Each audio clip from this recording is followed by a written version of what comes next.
오늘은 이화여대 논술, 인문 논술의 어떤 출제 경영하고 그다음에 대비 방안, 어떻게 하면 여기를 합격할 수 있을까를 가지고 간략하게 좀 말씀을 드리도록 하겠습니다. 이화여대는 크게 지금 계열별로 출제가 되는데요. 인문 1, 인문 2가 출제가 돼요.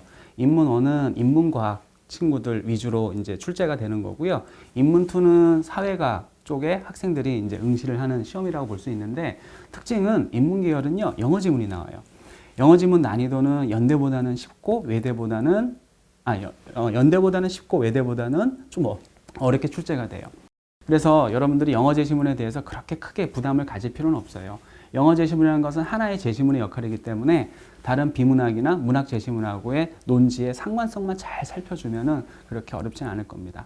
반면에 인문2는 사회과학인데 3번 문제 자체가 통계 도표나 혹은 그래프 문제가 출제가 되는데요. 여기는 어떠한 사회과학적인 개념을 토대로 그다음에 여러분들이 간단하게 가감승제 정도의 수준에서 문제가 출제되기 때문에 그렇게 부담을 가질 필요는 없다고 생각이 됩니다.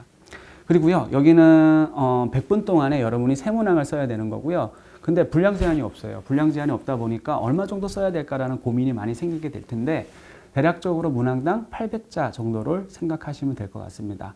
그리고 특징 중에 하나가 소문항 출제가 되는데, 예를 들어 인문 같은 경우는 1번, 2번, 3-1, 3-2 이렇게 출제가 되고, 사회과학 같은 경우는요, 인문과학 2는 이제 뭐 1-1, 1-2 이런 식으로 3-1, 3-2 이렇게 소문항 출제가 되고 있으니까 사실상 네 문제라 보시면 됩니다.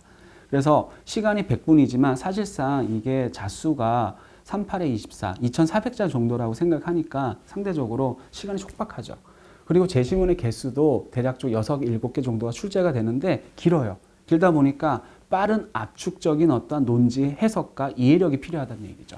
그래서 이대의 특징 중 하나가 뭐냐면 요약 훈련이 잘 돼 있어야 돼요. 요약이 훈련이 돼야지 비교와 설명과 비판 혹은 견해 제시까지 잘 이어질 수가 있거든요.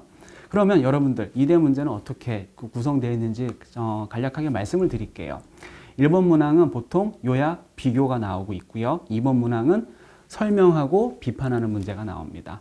3번 문항은요, 비교, 3자 비교나 혹은 견해를 제시하는 문제가 출제되고 있어요. 그래서 공통적인 이 문항을 접근할 때는 그런 것들이 중요해요. 군더더기 없어야 되고요. 그 다음에 논지 자체를 압축적으로 잘 제시를 해줘야 된다는 게 특징이라고 볼 수 있습니다.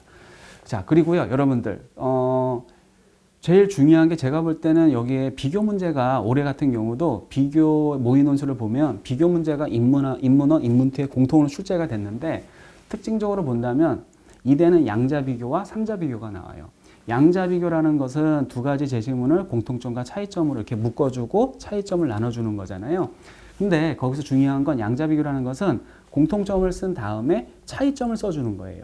차이점을 쓸 때 차이점을 묶어줄 수 있는 개념들을 일반화해서 적용을 해주는 게 중요하다고 보는데, 보통 2개 정도 쓰면은 800자까지 무난하게 쓸 겁니다.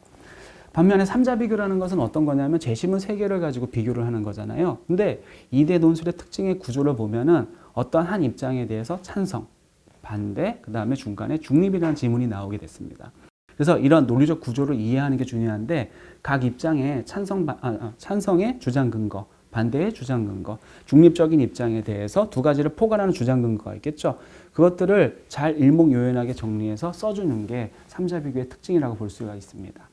자, 그리고요, 그 다음에 이대에서 여러분들 생각해 보세요. 어떻게 하면 합격할 수 있을까라는 어떤 질문을 많이 하시는데, 그런 부분은 어렵게 생각하지 마세요. 일반적으로 채점자가 평가를 하게 되는 채점자의 시선 안에 들어와야 된다는 거죠. 거기까지 쓰면은 일단 평타가 되는 거고, 일단 합격권에 들어갈 수는 있어요. 하지만 변별을 줘야 되는 거죠. 변별을 주려면 어떻게 해야 되냐라는 고민을 하게 될 텐데, 여러분들 어렵게 생각하지 마세요. 보통 설명형 문항을 가지고 말씀을 드린다면, 설명이라는 것은 앞에 제시문에 조건 지문이 나오고 그 다음에 대상이 나와요. 그래서 제시문 자체 이대를 보면 제시문 앞에 조건 지문은 과거의 어떤 동서양의 어떤 동서고금의 고전을 되게 많이 주거든요. 고전에서 우리가 얻을 수 있는 인간의 어떤 가치라든지 우리가 인간으로서 어떻게 살아야 되는지 그런 것들이 아마 출제가 많이 될 거예요. 그리고 현대에 와서 어떠한 구체적인 사례를 가지고 설명을 하라는 문제가 많이 나오거든요. 이랬을 때는 최소한 조건 지문, 원리 지문을 훼손하지 않는 선에서 여러분들이 그걸 토대로 대상 지문에 연결을 시켜주는 게 되게 중요해요. 그래서 그런 부분들 자체를 얼마나 일목요연하고 채점자의 시선에 들어갈 수 있을까라는 고민을 하시면 됩니다. 그게 가장 중요한 변별 지점이라고 말씀드릴 수 있을 것 같아요. 마지막으로 어떻게 대비를 하냐라고 많은 질문을 주시는데, 대비라는 것은 출제 경향을 숙지하는 게 가장 중요하겠죠. 그리고요, 이 문제를 과연 교수님이 왜 냈을까라는 주제의식을 역으로 한번 생각해 보셔야 됩니다. 그래서 논제 1번, 2번, 3번이 유기적으로 연결되어 있기 때문에 하나의 주제의식으로 반드시 관통하는 주제가 나올 거예요. 그거를 여러분이 정확하게 캐치해서 요약, 비교, 설명, 대안 혹은 비판까지를 잘 쓰시면 충분하게 합격할 수 있을 거라고 생각이 됩니다. 그래서 종로학원에서는 여러분을 위해서 이렇게 특강도 마련하고 있으니까 종로학원에서 많은 수강을 통해서 합격의 영광을 함께 누리시면 좋겠습니다. 감사합니다.